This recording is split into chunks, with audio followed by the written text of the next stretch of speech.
I'd be around these artists that would be like throwing fits because I don't know, like, they didn't have a shower, and I'd be like, dude, I haven't showered in 5 days. Like, I'm eating top ramen for every meal, Yeah, I'm Adam, by the way, and this podcast is about you, your journey in music. I don't know if you mind touching on, obviously, your early piece of your career, and then girlfriends I want to talk about as well. Of course, man. I mean, that's what got us here, Sure. Okay. Some people don't want to talk about it, but I appreciate that you're willing to. So you originally from Riverside? Riverside, California. Yeah, born and raised, man. I'm like a SoCal kid. Inland Empire. I'm from San Diego. I know. Okay, the fact that you even know what the IE is huge to me. Like, yeah, you already got points. Oh, I appreciate that. Yeah. So tell me about Riverside. I mean, I know a little bit, but obviously I want to hear your take on Riverside, California. Oh man, I'm very grateful that I grew up there. There's not a ton of opportunity in terms of like, music and like anything kind of in like entertainment. I think the one thing that it really kind of forced anyone who grew up there to do is like, if you were into that stuff, you really had to kind of create your own scene. And so like, the first shows that I grew up going to were in people's backyards and like in coffee shops and like in a Denny's, just like weird, just like the most weird places that you'd never think there'd be a show. Well, that's where they were. We'd hop fences and just do like all kinds of crazy things. Not to mention, we did have a really, really historic venue called Showcase Theater. That was in Corona, California, which is like 15 minutes away from where I grew up. That's closed now, unfortunately. Oh, it is. Okay. It is. So like Showcase, and then we would drive to like Anaheim to Chain Reaction. I was going to say, what about Glass House? Is that Glass House in Pomona? Okay. Now, Glass House, like at that time, like when I was a kid, that was like the Staples Center, might as well, okay. it was like a huge venue. So like you only went there for like really big shows, big bands, right? And the fact that like we just played there back in like November was like super cool and like nostalgic for me. And I walked in and I was like, damn, like it felt a lot bigger back in the day, Right.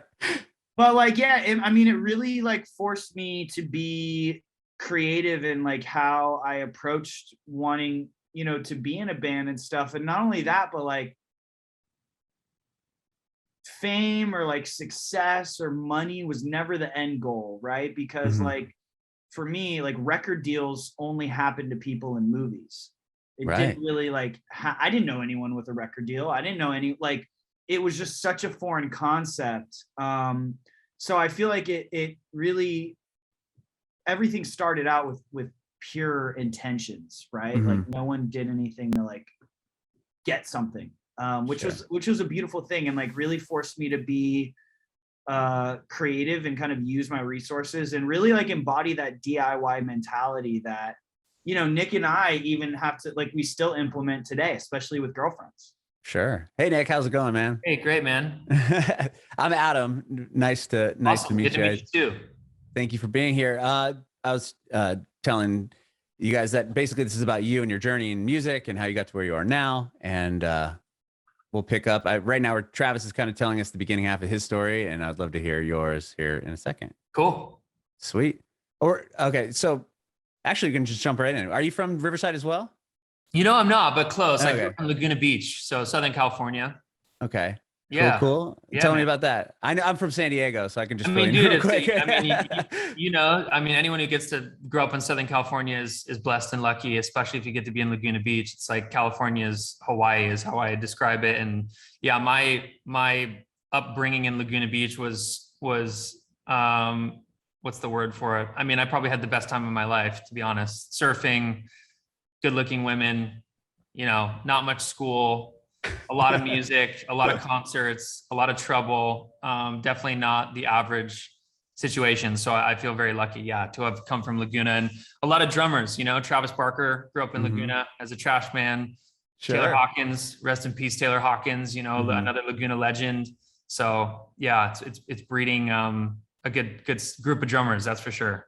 For sure. Very cool. And Travis, well, how did you get into music originally? Obviously, you were talking about, shows and everything you were attending as a kid, but like what really drew you in? Was there an instrument you grabbed early on or? I wanted to be a musician since I could even like walk and talk and like knew what music was, like my grandfather got me an acoustic guitar when I was like 5 or 6 and I started slapping around on that thing. And my grandma, she got remarried when I was about like 5 and I wrote a song and I performed it at her wedding. Really? That young? Oh my Dude, gosh. yeah. I mean, I was probably singing gibberish, but they let me like perform it. I was like always just like obsessed with like performing. And in 6th grade, I started a punk band with some of my friends and we played like a Christmas talent show. And then from there, it was just kind of like finding my community and like the people that I wanted to surround myself with and that liked similar bands and, wanted to go to shows and, honestly, just like, yeah, kind of like one happy accident after the other is like what led me here. I think it was just something that I loved doing and it never kind of felt like a job or like work. And it was just something like, it's where I wanted to be. It's what I wanted to do. And so I did it. That's amazing. And with you, Nick, what was the first instrument you learned? Was it drums? Yeah, it was actually piano. My mom piano. forced me to jump on the piano when I was 5 years old, and I did not like it. But to this day, I'm so thankful that I stuck with it and like did lessons every week and did that whole grind as a young kid because I think piano can definitely lay the foundation for a lot of musical things later on in your life, and including drumming. So yeah, drumming for me came probably 2 years after piano, and it started drumming when I was 7 years old. I was an only child. So I think my parents, wanted to keep me busy through music. And thankfully drums were something for me that just immediately connected when I was a young kid. I just like could figure out like my hands connected with my feet and it was just kind of on from there. So it became supernatural for me. And yeah, man, started young. Nick's a big pianist. huge pianist. Did you start any bands early on? I mean, Travis was writing a song, what, at 6, 7 years old for your grandma's wedding? Oh yeah. When did you start playing with other people? Yeah, I was obsessed, man. Like I started my first band, I think when I was 8 years old with my buddy. I remember driving to an Anaheim Ducks game, saying to my parents in the back of the car, like, hey, I started a band, do you want to hear the band name? So it was already kind of in me as a young kid. And then in high school, I started a band called Open Air Stereo. We were featured on an MTV show called Laguna Beach back in the day. We had our first record deal when I was 17 years old. So that kind of just like fueled me into the music industry at a super young age. And then, yeah, just played for a lot of artists in my early 20s, off of different labels, just got a lot of experience in different styles and genres of music, played with hip hop artists, women pop artists, all different kinds of bands. And then, I've finally found the best band to date in Girlfriends. That's amazing. I remember Laguna Beach. That was a great show. And then it had like 20 spin-offs and the whole deal. Yeah.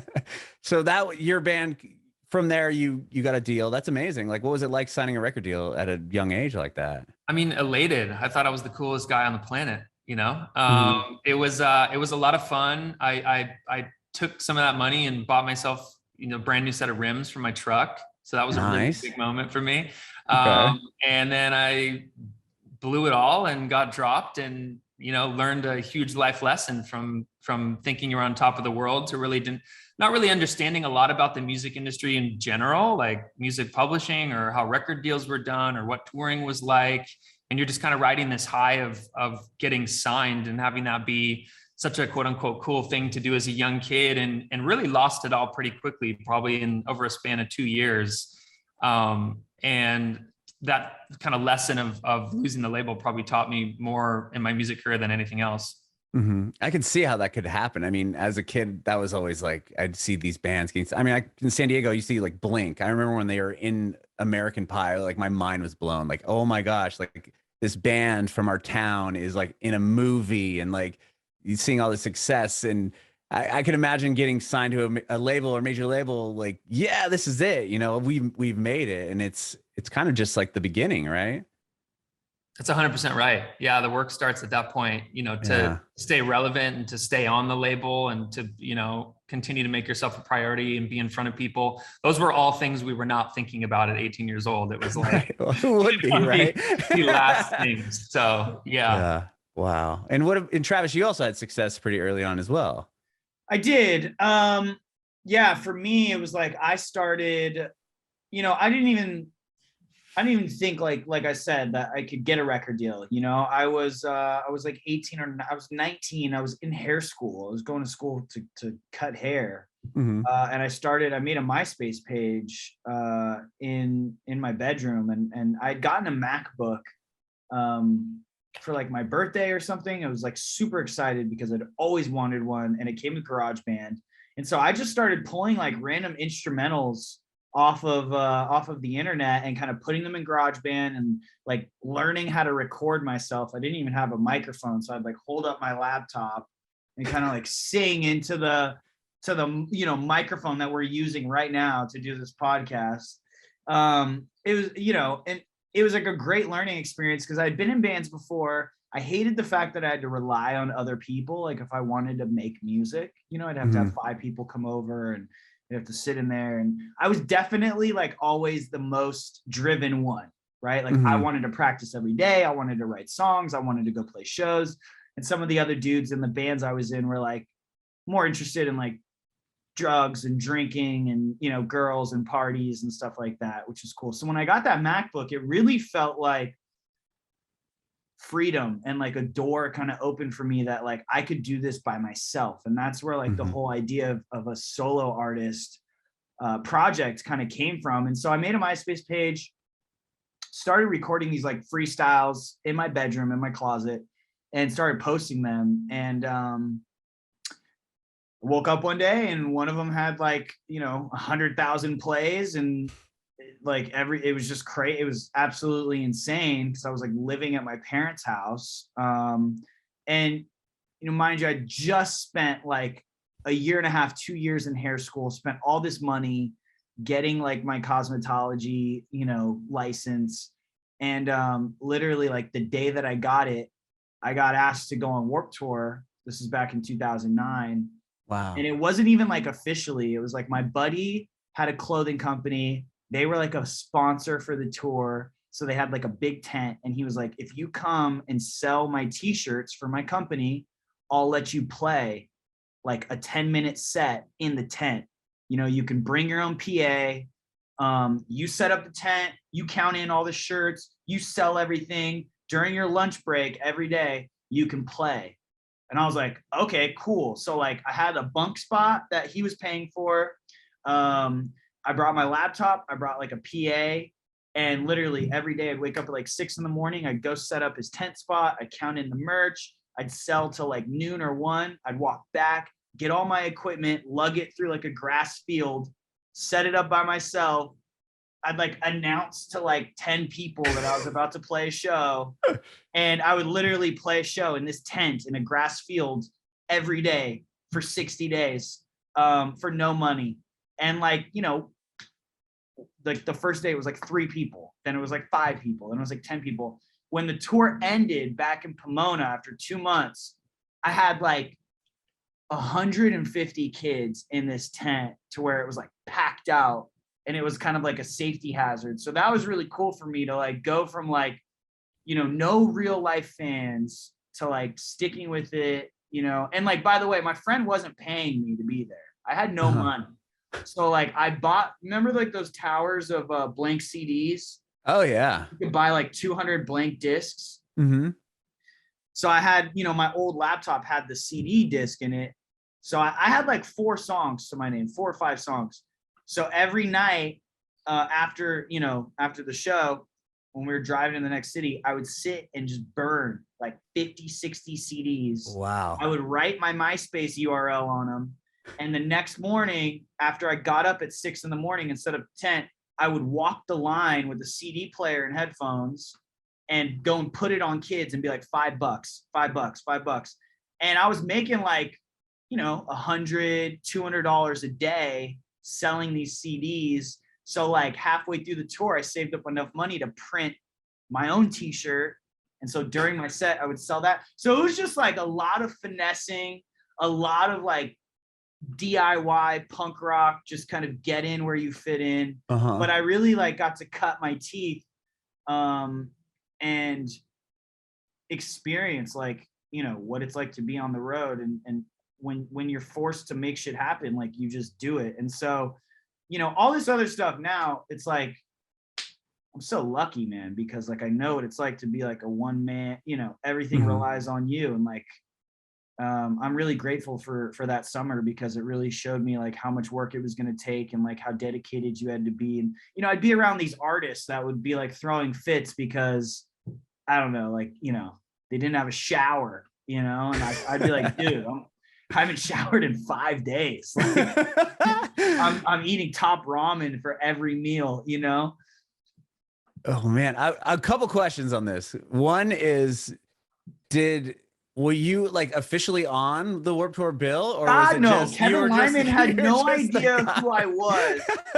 He had no idea who I was. I was like a leech. I was a cockroach, just like existing in the shadows of what Warped Tour was. That is amazing. I've never heard anyone say that before. First of all, that's incredible. And second, to build a crowd of like 150 kids that are now coming to this tent where you should be selling. All he knows is somebody selling t-shirts there, right? Is he like curious at one point, like what is happening? Like who's this artist that's now performing to 150 of my ticket payer, you know, fans in this 100%. Tent? I mean, like that was the summer of 2009, and you know, like after that tour, I was like, okay, cool. I got a booking agent from that. Like, you know, wow. I started like going and like playing these like little tiny shows to where, you know, just kept building momentum. And then Kevin invited me. I was officially on the tour in 2012. So 3 years later, I was headlining their hip hop stage, which is really cool. Not only that, I had my own tour bus. I had a crew of 14 people, you know, like it was just like so different. Like the first time that I did it, no name on, like no one knew who I was, you know, till like 2012 where it was like a thing. And yeah, I mean, Kevin would joke, you know, we joked all the time about that. So, you know, shout out to Kevin Lyman for, you know, he could have been like, yo, we're not doing this, like shut this down. It's right. You could have shut you down in the beginning. But you know, I feel like that's what they had to do with that tour. Like when they started in, you know, 98 or 99, like they were taking over parking lots and like dirt fields and like putting a stage there, you know, like he understands that grind more than anyone. And so I think you know, there's also like so many bands that did that, you know, and like that really kind of had to follow tours and vans and do the whole like selling CDs to lines. Like it became kind of a thing. And that's how I started, man. And I love that you had would you have like a Walkman or Discman and you were going around putting it was like a CD player with like the headphones and the auxiliary. And like, you know, I mean, thinking back on it now, like, I don't think anyone would do that. But like, I used to like walk through a line of 500 people putting headphone after like, you know, on your head, on Nick's head, like, hey man, just listen to this. Some people would tell you to fuck off. Other people would sit there and be like, oh, it's amazing. I don't have any money. Oh, this is amazing. Here, I'll give you $10. Like, you really had to kind of become like a salesman, you know, you had to sell yourself to people like really quick. That reminds me, like I lived in San Francisco for a handful of years and I remember walking down the street and there's a group of guys that were always hanging out in front of where I worked and they would have the headphones like, oh man, I got a new record, and like, I'm like, this is like totally like guerrilla style sales right here. And I was envious of them because I'm like, I can never do that. But the fact that you did, that's amazing. Well, I had, you know, I needed money to eat. Like I wasn't getting paid. I got an opportunity and that was it. And so I kind of had to figure the rest out, you know? Sure. Yeah. And what about you, Nick? When did you guys meet? Like when was your first like encounter with each other? Trav and I? Yeah. Yeah. Trav, we probably met, I mean, probably right around 2014, I would say. And Trav would come over to my studio space in here in Los Angeles and Hollywood. And yeah, we kind of just became friends and then played our first show together in Orange County in 2015 during his T-Mills stuff. And I got to drum for a show, which was a lot of fun. Yeah, wow. I always really admired Travis and the stuff he'd done in music. And knew about him. And so it was a really cool way to kind of just jump in and play a quick show in our backyard in Orange County and get to know each other through that right away, which is pretty fun. I mean, I think we posted the photo of that, I don't know, a couple months back of our It was first one show and then we didn't do anything else. Yeah. Yeah. So it was cool. And then we kind of just stayed connected ever since. And we got reconnected in 2019, through some type of podcasting we were doing together. And then Travis sent me a message on Instagram and DM'd me. I think I was posting something around drumming with Goldfinger with John Feldmann. And Trav was like, man, I really want to start a band again, do this music thing. It'd be awesome to explore something together. And I'm like, of course, let's do it. And it was kind of fireworks ever since. Love at first sight. That's amazing. So Travis, you recording at Nick's studio for the T-Mill stuff, and then you needed a drummer. Is that how back in the day? Yeah, I was, okay. I was working at Nick's studio. So we just became friends from, me being there all the time. I had a drummer it was like something happened or like, I don't know, he got on another tour. And so I asked Nick, I was like, yo, I have this show coming up. Obviously like the guy that usually plays for me is out. Would you be open to drumming? And he was like, hell yeah. So he learned like 15 songs. We like rehearsed like one time and we played this amazing charity show in Orange County, where we did like a toy drive that I did every single year around Christmas. And it was awesome. And then, I want to say like a year and a half, maybe 2 years after that, I took a hiatus from my solo project, just because I'd been doing it so long. I like wanted something else. I wasn't really inspired. And when I don't really feel that, like, I'm not someone who wants to force things, right? Like I started music because it was fun and it was an outlet and it was something I was passionate about. And I'd been through the major label grind. I had been on tour for like 9 months a year for like 7 years. I was like, just kind of, I don't know, needed a reset, just like, my personal life. And so I took a hiatus and really like did some soul searching. And after like 3 years, I was ready to start, a new chapter, but I knew that I wanted it to be different, right? Like I wanted it to be a new sound. I wanted to write new songs. I didn't want to necessarily be a solo artist. And so I had this idea of, starting a band, and Nick and I were thankfully were like in the same kind of headspace. And so, yeah, like he said, I called him up and I was like, hey man, I want to start a band. Like, would that be something you're into? Like, I miss touring. I want to go on tour again. I want to write music. And he was like, yeah. This is in December of 2019. I was so okay, keep going. He's like, cool. Well, like, let's meet up and like, let's listen to some records and let's talk about what it could be like. And I was like, cool. So we did that in January. It was like right after New Year's.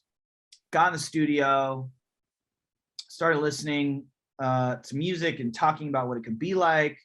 Came up with the band name. I think February we were like and we wrote our first like 2-3 songs. And then COVID happened. Right. And now it's like a halt, right? And when you started to get kind of momentum, or not momentum, but when the band's together, I want to tour, I want to do this again. And then now it's like, well, we can't do this. Definitely like a shock. I mean, we knew we weren't going to like tour the first month of being a band, but like it was a blessing in disguise for the band. I don't want to say like COVID, the pandemic was a blessing for anyone, but for the band, I was actually supposed to leave for 8 to 10 weeks and go film this TV show. So like me and Nick wrote a couple songs and I was like, all right, I'll be back in 10 weeks. We can get back in and we'll figure this all out. And I left, and like the day that I left, everything happened. So I had to fly home. So I called him and I'm like, hey, the show is shut down until further notice. Let's just fucking stay in the studio. And so we got to, and like, we really got to kind of expedite that process of, when you're in a band with people, you spend so much time together. There's bands that, before they make a record, they've all been friends for 5, 6, 7 years and hanging out. So like Nick and I, we really got to take advantage of that time and like build that bond and that camaraderie that it takes to like work with someone every day and make music and create with them. So we just locked ourselves in a studio at Feldy's house and started writing songs. And that's how we kind of like, we just kept our head down and just kept working. And, we're all like, obviously we're like, well, when do we announce this band? Like, when is the right time? We obviously didn't want people to think this was like a COVID project, like, hey, we're just bored, and so we started this, because it wasn't, you know. We'd been wanting to do this. And yeah, we went in and we made a bunch of songs that we were really proud of, and then we're kind of tasked with like, well, shit, how do you put out an album when the world stopped? Right. And was that like, do you have these songs, you have an album, do you, at that point, are you thinking, do we hold on to it? Like, what do we do? Like, 100%. We had all those, I mean, yeah, the world was in a place that we hadn't experienced in our lifetimes. And so it felt a little like egotistical, you know, to be like, hey, look at us, you know? Right. And then after a certain amount of time passes, though, it's like, okay, well, when is the right time? Like, are we just going to wait for like, you know what I mean? You kind of have to like get on with it.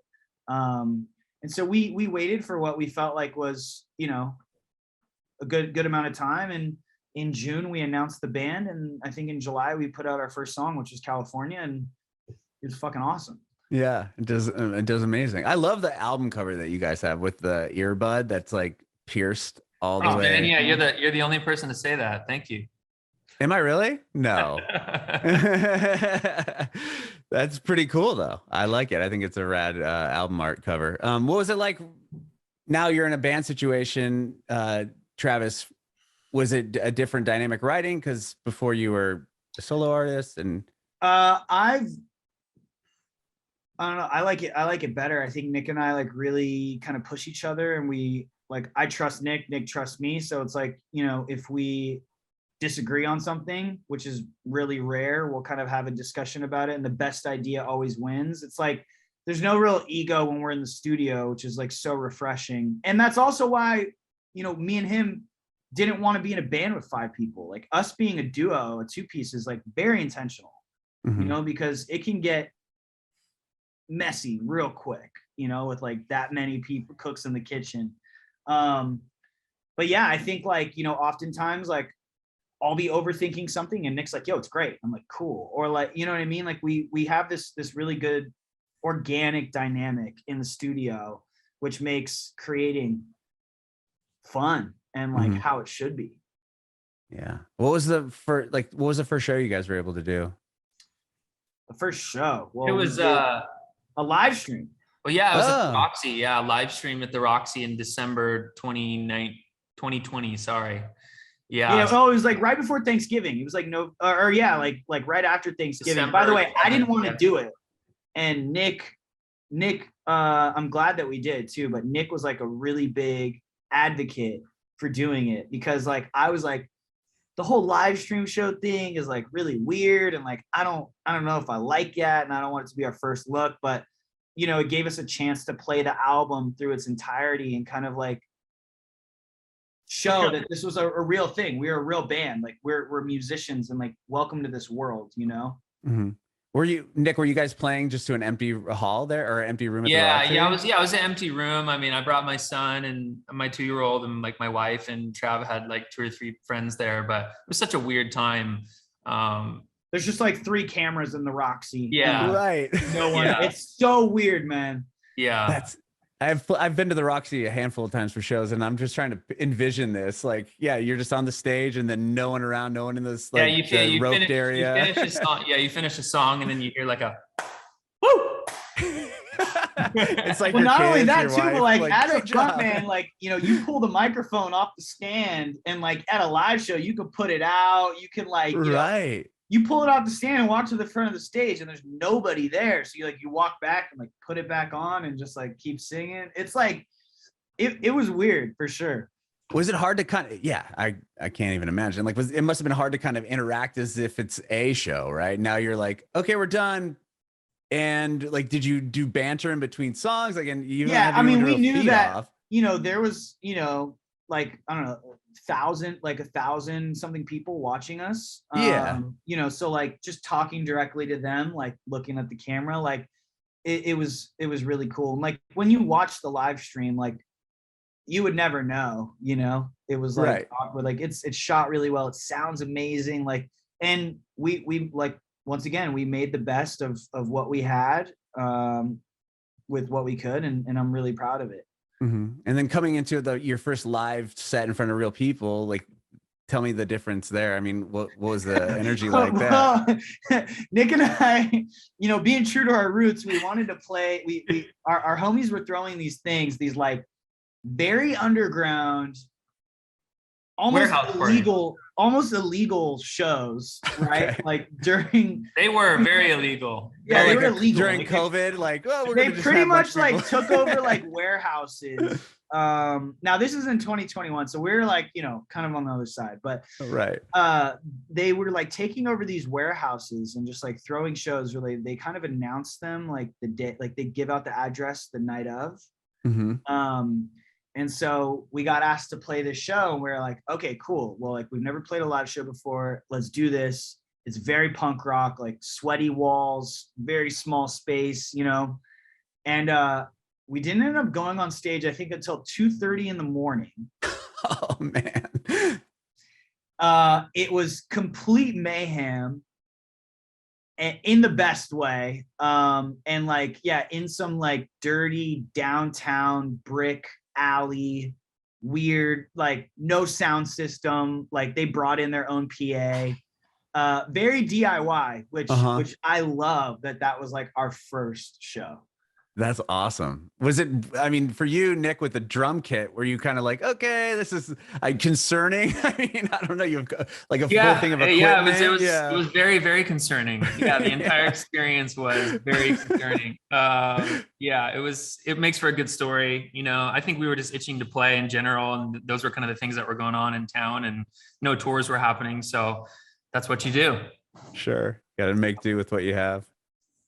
And I want to talk about the new song. Missing You is the newest one you guys have just put out. Is this all, well, tell me about the song, and then I'm curious if it's part of your next record.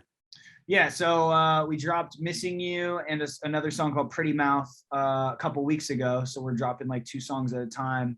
I don't know when this airs. Whenever you'd like. Yeah, well, by the time this is out, so we just put out 2 more new songs. They're called High Again and Toaster for a Swim. And these 2 songs, plus Missing You and Pretty Mouth, all 4 of these are on our new record. And the new album is called Emotion Sickness. It comes out June 17th. I love that name. That's really creative. Thank you, man.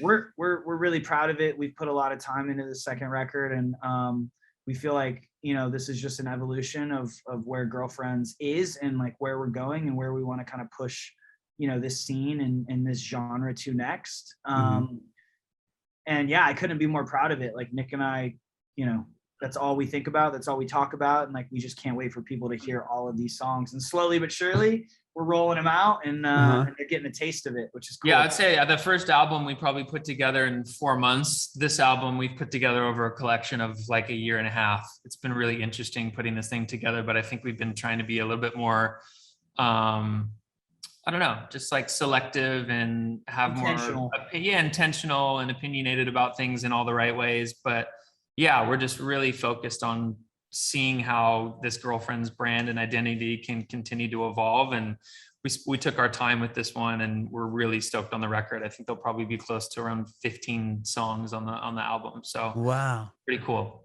That is really cool. Was it recorded in a similar way? Like, did you guys do it like at John Feldmann's house again? Or? Yeah. We did some of it at my studio at the Noise Nest, and then we did the majority of it at Feldmann's house. And we just, we looked at like all the way down to drum samples we were using, on the first record compared to the second. So I would play my live kit and then just selections over different samples to add on top of my live kit to make it sound more full. There's definitely different choices you can make in terms of like snare sounds and kick drum sounds that you can layer on top of a drum kit. And those are the type of details I think we just went really into for the second album, just to give it a new kind of life and energy and like crispiness and the whole deal around the sound of this album compared to the first one. So we're excited.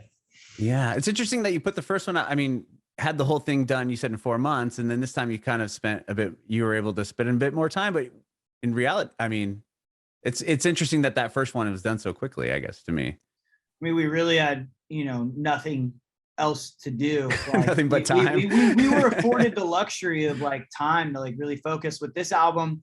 4 months of last year, we were on the road touring. Right. Which is a beautiful thing too, because it really gave us like the feedback of like the songs from our first record and like what we wanted to implement on this new record, you know, see like what things work, what things don't, what people gravitate towards. And not only that, but like, you know, being able to like be on the tour bus and like listen to these new songs before they're out and be like, I can't wait till, you know, we can play this in this venue. Sure. And, you know, yeah, it was fun. And we felt like we really had time to kind of flesh out these ideas and see where we want to take this next era of Girlfriends. Amazing. I love what you guys are doing.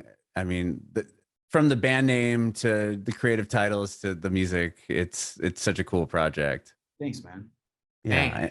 And I appreciate your time. Thank you so much for doing this. Thanks for having us. Yeah. I have one more quick question. I'll see if I can get an answer from both of you. If you have any advice for aspiring artists.